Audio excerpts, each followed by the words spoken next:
लज़ीना आमनू वकानू यत्तकून सदक़ल्लाह व सदक़ रसूलुहुन नबियुल अमीनुल करीम व नहनु अला ज़ालिका लमिनश शाहिदीन वश्शाकिरीन वल्हम्दुलिल्लाहि रब्बिल आलमीन। खुलूस व मोहब्बत और एहतराम व अक़ीदत के साथ अपने आका और सारे जहाँ के दाता सैयदना मुहम्मदुर रसूलुल्लाह सल्लल्लाहु ताला अलैहि वसल्लम की बारगाहे गुहरवार में अपनी गुलामी का सबूत पेश कीजिए और झूम कर दरूद शरीफ पढ़िए। अल्लाहुम्मा सल्ली अला सय्यदना मौलाना मुहम्मद व अला आली सय्यदना मौलाना मुहम्मद व बारिक वसल्लिम अलैहि। हज़रात, मेरी तकरीर आप बार बार सुन चुके हैं और सुनते ही रहते हैं। आज मैं अपना सारा वक्त दो अज़ीम शान मेहमानों की नज़र करना चाहता हूँ। उसमें मखदूम ज़ादे गिरामी हज़रत अल्लामा सय्यद शाह जामी अशरफ, जो सिर्फ मुल्क गिर पैमाने पर जाने नहीं जाते बल्कि आलमगीर शोहरत के हामिल हैं,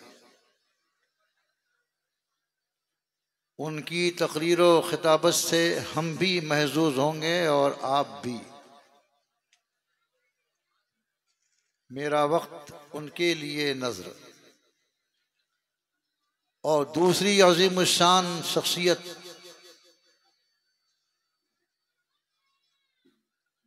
हज़रत डॉक्टर निसार अहमद मारिफानी, जो दूसरे बाहर मुल्क से तशरीफ लाए हैं। वो अपनी नातखानी से खूबसूरत आवाज़ और लबो लहजे से आपको मदीने की सैर कराएंगे इंशाअल्लाह। मेरा वक्त उनके लिए भी नज़र है, मगर मद्दाहान रसूल में अपना नाम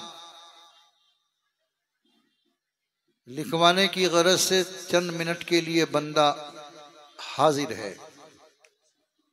आज के इस इजलास का नाम है अज़मत औलिया कॉन्फ्रेंस।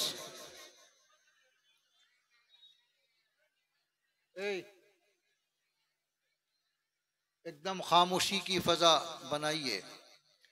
चंद मिनटों की गुफ्तगू समाअत करने के लिए सर से लेकर पांव तक कान बन जाइए। बहुत आसान लबो लहजे में मुझे आपसे गुफ्तगू करनी है, इसलिए कि अगर मेयारी उर्दू इस्तेमाल की जाए तो फिर आपके सरों से गुजर जाएगी। आसान आसान लफ्ज़ों में चंद बातें सुन लीजिए। आज के इस इजलास का नाम है अज़मत औलिया कॉन्फ्रेंस। औलिया की अज़मत क्या है, उनकी रिफ़अत क्या है, उनका मकाम क्या है, उनका मर्तबा क्या है, उनका रुतबा क्या है और बारगाह इलाही में उनका मकाम क्या है। चंद मिनटों में इन्हीं बातों को पेश करके मैं रुखसत हो जाऊंगा। मगर यहाँ से लेके वहाँ तक जितने लोग बैठे हुए हैं, मेरा ख्याल है कि कोई भी इसमें बेवफा और गद्दार नहीं है। सारे के सारे मेरे रसूल के आशिक़ ज़ार हैं। इसलिए पूरी जिंदा दिली के साथ मेरी गुफ्तगू को सुनने के लिए तैयार हो जाइए। अज़मत औलिया सबसे बड़ी ये है। जोर से बोलिए और बुलंद आवाज से। अज़मत औलिया सबसे बड़ी ये है कि हदीस कुर्सी में अल्लाह तबारका व तआला ने फरमाया है कि जब मैं अपने किसी बंदे को अपना वली बना लेता हूँ, मुकर्रब बना लेता हूँ, नज़दीकी बना लेता हूँ, तो मैं उसकी आँखें हो जाता हूँ जिन आँखों से वो देखता है, मैं उसके कान हो जाता हूँ जिन कानों से वो बंदा सुनता है, मैं उसकी ज़ुबान हो जाता हूँ जिस ज़ुबान से वो बंदा बोलता है, मैं उसके हाथ हो जाता हूँ जिन हाथों से वो बंदा पकड़ता है, मैं उसके पाँव हो जाता हूँ जिन पाँव से बंदा चलता है। जोर से बोलिए। इस आईने में हुजूर सैयदना गौसे आज़म का इरशाद गिरामी मुलाहज़ा फरमाइए। गौसे आज़म ने एक मकाम पर इरशाद फरमाया कि मेरा मुरीद अगर पश्चिम के बॉर्डर पे रहे और मैं पूरब के बॉर्डर पे रहूं और उसका सतर खुल जाए तो मैं उसे ढांक दिया करता हूं। कादरियों खुश हो जाओ और बुलंद आवाज से बोलो सुभान अल्लाह। गौसे आज़म इरशाद फरमाते हैं कि मैं अगर पूरब के बॉर्डर पे रहूं और मेरा मुरीद पश्चिम के बॉर्डर पे रहे और उसका सतर खुल जाए तो मैं उसको यहीं से रहकर ढांक देता हूं। सुभान अल्लाह, क्या कहना है। इसके लिए ज़रूरी है कि गौसे पाक मुलाहज़ा फरमाएं कि सतर खुल गया है, तब ना ढांकेंगे। मैं आपको देख रहा हूं, आप मुझे देख रहे हैं, मैं आपके सामने हूं, आप मेरे सामने हैं, लेकिन क्या आप हमेशा हमें देख सकते हैं? बोलिए, नहीं देख सकते। सामने रहने की सूरत में भी आप मेरे सामने, मैं आपके सामने, देख सकते हैं कि नहीं? हमेशा देख सकते हैं।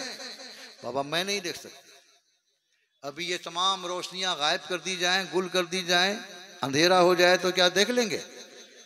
पता क्या चला, आंखें देखती जरूर हैं मगर ये रोशनी की मोहताज है।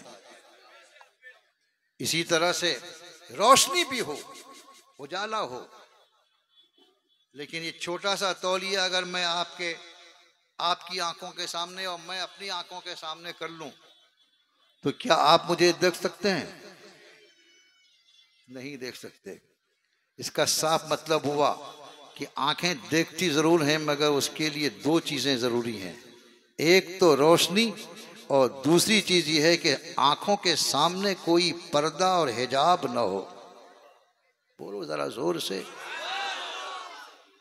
अब हुजूर गौसे आजम का इरशाद जो मैंने अभी पेश किया है उसको जानने से पहले ये जान लीजिए पूरब का बॉर्डर कहाँ है और पश्चिम का बॉर्डर कहाँ है, बीच में कितनी इमारतें हैं, कितनी बिल्डिंगें हैं, कितने पर्दे हैं, कितने हिजाबात हैं, कितने पहाड़ हैं, कितने पर्वत हैं। मगर इसके बावजूद गौसे आज़म फरमाते हैं कि मैं पूरब के बॉर्डर पर रहूं और मेरा मुरीद पश्चिम के बॉर्डर पर रहे तो मैं यहीं से रह के देख भी लेता हूं और उसका सतर ढांक भी देता हूं। इतने सारे पर्दे, इतने सारे हिजाबात, ये पहाड़, ये पर्वत, ये बिल्डिंगें, ये इमारतें, इसके बावजूद गौसे आज़म का देख लेना इस बात की दलील है कि गौसे आज़म की आंखों का नूर आम नूर नहीं है, बल्कि गौसे आज़म जो देख रहे थे वो खुदा की कुदरत की आंखों से देख रहे थे। गौसे आज़म फरमाते हैं यहीं से रह के मैं ढांक देता हूं। इतना बड़ा हाथ है गौसे आज़म का कि पूरब के बॉर्डर पर रहें और पश्चिम के बॉर्डर में सतर खुल जाए तो यहीं से रह के ढांक दें। वक्त नहीं है वरना मैं तफसीलात और इसके निकात पेश करता, इतना जान लीजिए कि गौसे आज़म का हाथ दस्ते कुदरते इलाही था।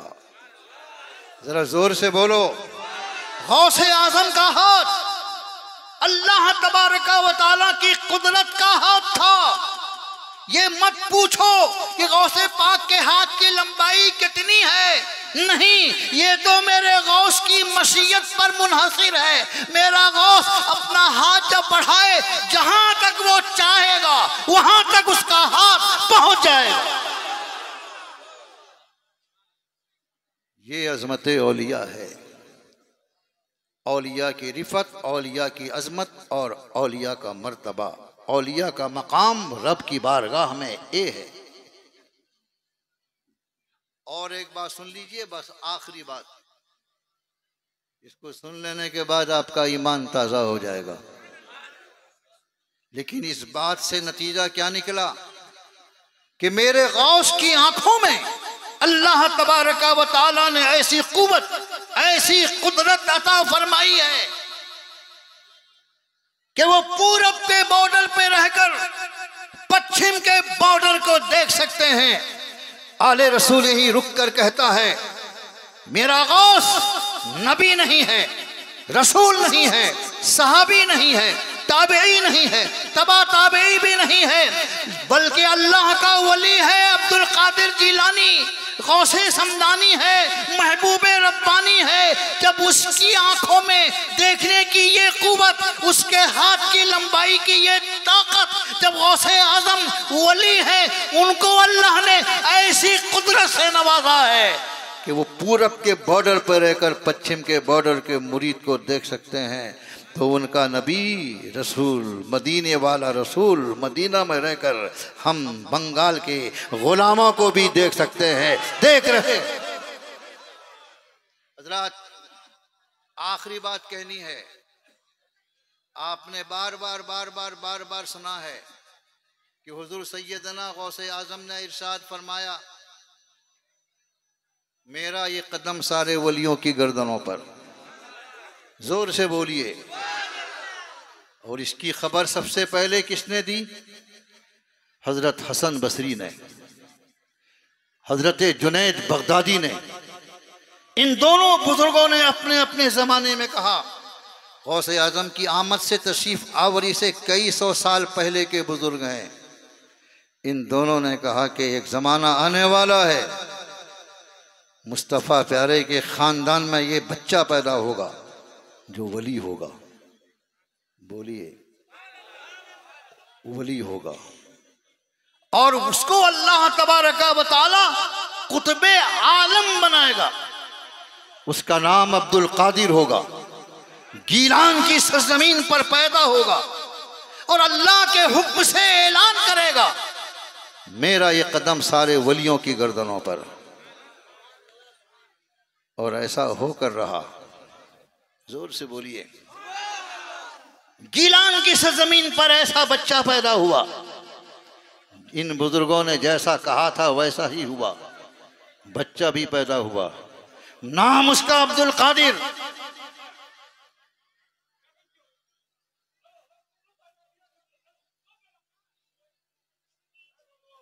क्या हुआ? झगड़ा लग गया? झूम के बोलिए सुभान अल्लाह। हर जगह पर घुस जाता है वो, जानते हैं ना कौन? शैतान, जो मुंतशिर करता है।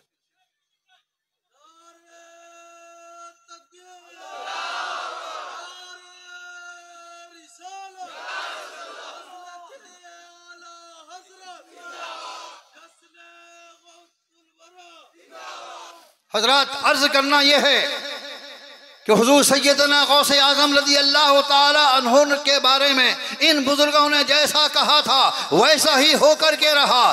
गीलान की सरजमीन पर एक बच्चा पैदा हुआ, नबी के खानदान में पैदा हुआ, गीलान में पैदा हुआ, नाम उसका अब्दुल कादिर हुआ। और एक वक्त वो आया कि कुतुबे आलम गौसियत उज़्मा का ताज उसके सर रखा गया और अल्लाह के हुक्म से उसने ऐलान भी किया कि मेरा ये कदम सारे वलियों की गर्दनों पर। आले रसूल कहता है, सैकड़ों साल पहले इन औलियाए किराम ने जो कुछ पेशन गोई की थी, जो कुछ कहा था, हर्फ बहर्फ इसका हो जाना इस बात की दलील है कि रसूलुल्लाह तो इल्म गैब रखते ही हैं। रसूलुल्लाह के गुलाम जो वलायत के दर्जे पर फायद हैं, कसम खुदा की अल्लाह ने उनको भी इल्म गैब की दौलत से।